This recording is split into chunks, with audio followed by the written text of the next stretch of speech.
Welcome to the Patti and Brian podcast. Today we're taking you to Big D, Dallas, Texas, through 3 trips, decades of memories, and one lifelong quest. Luckily, we are both history buffs and love to travel. Today's episode is a mix of travelogue, stories, and our historical investigation. We made 3 trips to Dallas, Texas, 1990, 2005, and 2015. We had a lot of family moments, and we investigated the places that matter. Dealey Plaza, the 6th Floor Museum, the Ruth Paine House, Kirkland Hospital, the Oswald Boarding House, and so much more. The Kennedy assassination has been a personal mission for me since I was 6 years old. I will let you handle the heavy stuff, honey. I'll add the lighter bits. What it was like taking Marcus on a long trip as a baby and the little things that make trips memorable. And I'll try to keep my obsession to a reasonable level and not put people to sleep. 1990 was our first trip to Dallas together. Marcus was 6 months old. I wish I could go back to those days. 1990, we took my dad and we drove 20 hours to get to Dallas. In those days, we had no GPS, no internet help, just paper maps and a lot of optimism. And when we arrived in Dallas, it was 104 degrees on that hot August day. I remember the heat. I had to put sunglasses on my baby and a little cap. Plus, I was videotaping our tour that day. I think our video camera weighed 20 pounds. That was when video cameras were huge, not lightweight like they are now. I also remember we started at the 6th Floor Museum. I was very nervous about going through the metal detector and leaving my baby with a stranger as I walked through. Security at the 6th Floor Museum asked you to walk through without the baby. You panicked for a second. I did. I thought, no way I'm leaving my baby with a stranger. I rushed through, quickly grabbed Marcus, and we kept going. And when we got up to the 6th Floor Museum, I stood by that sniper's window for a long time, imagining what Lee Harvey Oswald might have been thinking. Grandpa went in with us. He wasn't a history buff, but he looked out that window for a long time. Dad was hard to impress. If he'd lingered, you knew the place had some weight to it. Dad was always in a hurry to get going, so we only had about 4 hours at Dealey Plaza that day, but we used every minute. We walked the entire grassy knoll. We stood behind the picket fence. Dealey Plaza looked a lot like it did when JFK and Jackie rode through in 1963. It felt like time had stopped there. Dealey Plaza felt frozen, like every day is November 22nd, 1963. That first visit planted a seed. For me, it became a quest to find the truth. I wanted to find out on my own and not just take someone's word for it. I was very happy to learn that Patti also had a love of history. Dealey Plaza is quiet now, but you can still feel the echoes of history. Dealey Plaza is the geographic and emotional center of the story. The plaza's layout, the grassy knoll, the triple underpass, Elm Street, frames the event. When you stand there, you can almost see the motorcade, the crowd waving, and hear the cheering. And the 6th Floor Museum sits right in the middle of it all. For us, it was a place to stand where history happened. Yes, and thank goodness the city planners have kept the plaza preserved. At one time, there was talk about tearing down the Texas School Book Depository. Can you imagine that? The 6th Floor Museum interprets the events of November 22nd, 1963, with artifacts, film, pictures, and documents. Trip 2 in 2005 was different. We lost Brian's mom in January. Grief was still with us when we took that trip in March of 2005. Marcus was also sick, and he stayed in the hotel most of that time. It was just the two of us walking through the city with heavy hearts. We had a big Texas steak near Dealey Plaza. I ate all of mine. I usually share, but I didn't share this time. No, you did not. I remember looking at you like, really? You just can't beat Texas steak. When we go on trips, we always manage to eat what the natives eat. In Memphis, it was barbecued ribs. In Charleston, it was shrimp and seafood. In Texas, it's steak. By 2005, I had the internet to help me out with more JFK sites. We also spent more time walking the routes Oswald took. Like walking to 10th and Patton, where Officer J.D. Tippett was shot. The neighborhood was a little rough. We walked the entire Oswald route through rough neighborhoods to the Texas Theater area, to the house where Oswald posed for photos. We even went to Parkland Hospital and stood in the emergency room when the motorcade brought President Kennedy. Parkland was still there then. It's sad to learn it's gone now, and it took all that history with it. The room where the president was pronounced dead only had a small plaque. It felt almost too small for what happened there, but I'm glad we found that room. That's the thing about history. Sometimes the physical markers are very modest, but the emotional impact is enormous. In 2005, some of the areas felt run down and a little unsafe, but we kept going, and I'm glad we did. We took a lot of pictures this time. We were searching, and sometimes searching means going through a little discomfort. We also took time for something different. We drove to the old Texas Stadium where America's team played. It was a very memorable time when we toured that old stadium. Marcus came along. The tour guide was the former Texas Tech quarterback. He threw a 50-yard pass to Marcus for a touchdown. What a great moment. One regret I had was that it was filmed, but I was too cheap to pay $20 for the video. Sorry, Marcus.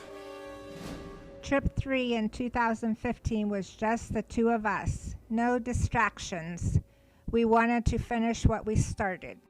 We also gave ourselves more time. We booked tours we hadn't taken before. Inside the Oswald boarding house, inside the Ruth Payne house, a motorcade reenactment, and a lot more. We even rode in a limousine along the motorcade route. Riding that route felt surreal. We imagined the crowd, the waving hands, the excitement. Standing in front of the Texas School Book Depository and looking up at the 6th floor window, I could see clearly into that window. The light, the angle. It would have been clear to identify Oswald as the shooter, which some witnesses did, and to actually stand at the sniper's perch on November 22nd was the culmination of a 60-year journey for me. Everything felt more real than I expected. We even drove to Fort Worth to find Oswald's grave. You looked for a long time. And then I finally found the grave. I beg to differ, Mojumbo. Okay, yes, Patti found it, and then refused to pose for a picture at the grave. She didn't want to be part of honoring an alleged murderer. I'm not taking a selfie at a murderer's grave. That's fair. We also toured the Ruth Payne house in Fort Worth. That house is frozen in time. We toured every room and we took our time. Every room is part of history. The kitchen where Ruth Payne, Marina, and Oswald's mother, Marguerite's pictures were taken for Life magazine in 1963, for example. The bedroom where Marina and Oswald slept that night before the murder. And the garage where Oswald hid the rifle. I stood in that garage a long time too. The house was rather small, but it has a lot of history as well as mystery within those walls. The Ruth Payne house is a crucial piece of the puzzle. The house is preserved to look as it did in 1963. Walking through it felt like stepping into a time capsule. Ruth Payne's role is complex. She was a neighbor, a helper, and later a witness. The house shows domestic life 1963 in the ordinary backdrop against which extraordinary events unfolded. Standing in the garage where that rifle was hidden is a sobering moment. Then we walked down the same path Oswald took the morning of November 22nd, 1963, to get a ride with Wesley Frazier to work that morning. We walked through the exact doorways, the steps, the streets. We also went into the room where Oswald stayed at a boarding house. We rode in a convertible with the top down through the exact motorcade route and tried to imagine the view and experience the President and First Lady had that day. After that, we thought we had done everything connected to the JFK assassination, but you still wanted to go to Love Field and the Texas Theater. Not everything could get checked off. We didn't make it inside the Texas Theater where Oswald was arrested, or to Love Field where Air Force One landed. But driving back to our hotel from Fort Worth, we saw in the distance this gigantic dome. We gravitated toward it. It was AT&T Stadium, the new Dallas Cowboys stadium that owner Jerry Jones built for $1 billion. Another stadium we visited to add to our collection. The 2015 trip wrapped up a long checklist, and for me it was closure, which was a little sad. And for us, it was a shared journey. Looking back, I'm still amazed at all the things we did and places we visited. Me too. The Oswald boarding house and the route with Wesley Frazier are important for understanding movement and motive. Frazier gave Oswald a ride to Dallas on the morning of November 22nd. His testimony about that ride in the morning is a key piece of the narrative. Touring the boarding house, seeing the room where Oswald slept, and walking the streets he walked helps reconstruct the timeline. We sat on Oswald's actual bed. The boarding house owners were smart to keep it. The man who gave Oswald a ride that day sold the car they drove to work. I bet he regretted that. Yes, I bet he did too. The boarding house is modest. There wasn't a grand conspiracy lair. It was a small room in a working-class neighborhood. Parkland Hospital is where the motorcade rushed the president after the shooting. The emergency room where he was pronounced dead is a small clinical space. When we visited, there was only a small plaque marking the event. It felt almost too ordinary for such a monumental event in U.S. history. Ordinary is a part of this tragedy. Ordinary people, ordinary routines, an ordinary day. But the fact that such a monumental event passed through such a small room is part of what makes it so extraordinary. The Texas Theater is where Oswald was captured after the Tippit shooting. The capture, the ramp at the Dallas police station where Jack Ruby later shot Oswald, these are the closing scenes of the story. We stood at the police station ramp. It felt strange to be where such a violent moment happened. The ramp, the theater, the streets, they're all ordinary places that became extraordinary. I have spent decades reading, researching, and visiting sites. My interest began when I was 6, playing outside in Marion, Ohio, when my mother had me go inside. She was crying. That image stuck with me. Over the years, I spent thousands of dollars and countless hours trying to understand what happened. You turned your curiosity into a mission and dozens of scrapbooks. I did. I read books, watched films, interviewed people when I could, and walked the streets.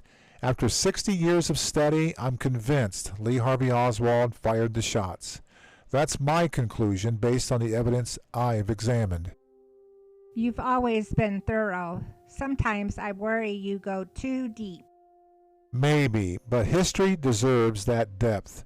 The trips we took together, 1990, 2005, 2015, were as much about family and memory as they were about facts. Dad came on the first trip. Marcus was a baby. We grieved on the second. We finished the mission on the third trip. And we saw a lot of America along the way. Yes. From all our trips, from Boston to Washington, D.C., to Fort Worth to Dallas, Texas, we have researched the JFK assassination more in depth than the researchers for the Warren Commission. And yet you are still upset I didn't share my Texas steak with you in 2005. That is food for thought. There are a lot of moments from the journey that have stayed with us through the years. The video I took from 1990 when we turned the corner and you first saw the red brick of the Texas School Book Depository building. Seeing the depository in color after years of grainy footage, that was a thrill. The first time behind the grassy knoll fence, the way the plaza felt preserved. Standing on the 6th floor of the depository building on November 22nd. Those are images I still carry. The small plaque at Parkland, the bed in the boarding house, the garage at Ruth Payne's. The motorcade ride in 2015, riding the route, imagining the crowd, the sun, the waving hands. That was powerful. Standing on Elm Street and looking up at the 6th floor window on November 22nd felt like closing a long loop. And Marcus as a baby, sleeping through it all in 104-degree temperatures. And we can't forget my dad was on that first trip in 1990, rushing out of Dealey Plaza so we could make good time on the way home. These trips really increased my curiosity and love of history. It also taught me that history is lived by families, by witnesses, by ordinary people. For me, it showed how history interacts with family. We travel together, learn together, and remember together. We also learned to be patient with each other. You learned to tolerate my long drives to find grave sites. I learned to accept the fact that you are not going to share your Texas steak with me. And I learned that once you set your mind on finding historic places, you become obsessed. And also, you begging for my steak won't do any good. Good to know for future reference. If you're crazy enough to plan a visit to Dallas to explore history, give yourself time. Walk the routes. Stand in the places where history unfolded. And be sure to mix the history tours with other fun things like going to a ball game or eating at restaurants. And don't forget to bring comfortable shoes and sunblock. And snacks. Always bring snacks. And don't take selfies at graveside. And remember that history is complicated. My 60-year search is completed. My conclusion about Oswald is my own, built on decades of study. Your conclusion may differ, and that's part of the conversation and the fun of chasing history. We hope our stories help you feel like you were there with us, feeling curiosity, sadness, wonder, and a little bit of Texas heat. So who gets top billing this episode, Mo Jumbo? You do this time, but next episode I'm putting my name first. We'll see. Maybe we'll flip a coin again. Or maybe we'll let the listeners decide. Vote with your ears, everyone.